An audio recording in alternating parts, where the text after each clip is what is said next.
Kuna ma olen selle ametil juba 20 aastat töötanud, olen näinud läbi 2 aastakümne korstnaid ja korstnate seis on läinud paremaks. Aga täna näiteks ma käisin Kadriorus pühkimas ja seal vanadel majadel olid korstnad päris nukras seisus.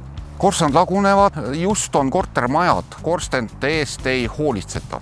Korstnapiisid lagunevad, mis sees toimub, igal pool ei näe, aga inimesed kütavad ka valesti, mille tõttu toimuvad ka tahmapõlengud hästi palju ja tahmapõleng lõhub korstnaid. Aga korstnate seis on läinud võrreldes 20 aasta taguse ajaga palju paremaks. Miks korstnat peab pühkima? Miks üldse küttesüsteemi peab pühkima? Iga põlemine jätab jälje.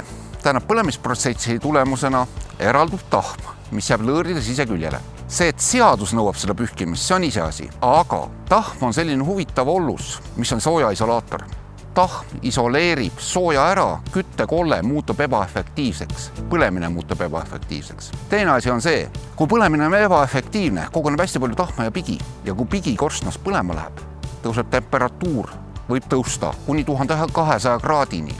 See on laavatemperatuur ja korsten võib lihtsalt lõhkeda ja maja põlema panna. Nii lihtne see ongi. Seadus lubab inimesel ise korstnat pühkida, 1 korteriga elamus, aga ma ei soovita seda teha, sellepärast et inimestel puuduvad teadmised selle kohta ja kui sa ise pühid, siis võib juhtuda nii, et tänapäeva materjalid, kõik lõõrid, selle võib lihtsalt ära rikkuda. Teine asi, miks ise pühkida ei maksa.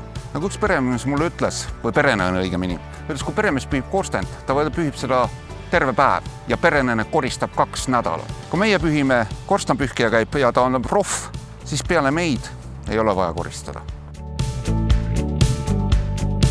Üks tähtis asi inimestele, või õigemini 2. Kuidas valida korstnapühkijat? Korstnapühkijat saab alati kergesti võtta aadressilt korsten.ee, see on kõik maakondade kaupa. Aga kui te tahate head korstnapühkijat, uurige sugulastelt, sõpradelt, tuttavatelt. Ja kui te leiate hea korstnapühkija, siis hoidke tast kinni. Teine asi, kuna 2 aastat tagasi toimus seaduses muudatus, enam paberaktid ei kehti. Kõik aktid koostatakse küttesüsteemide portaalis, et kindlasti korstnapühkija teie andmed ja aktid sinna üles paneb. Mõningatel meestel on komme 4 aastat akti mitte anda ja siis paneb 5. aastal ülesse.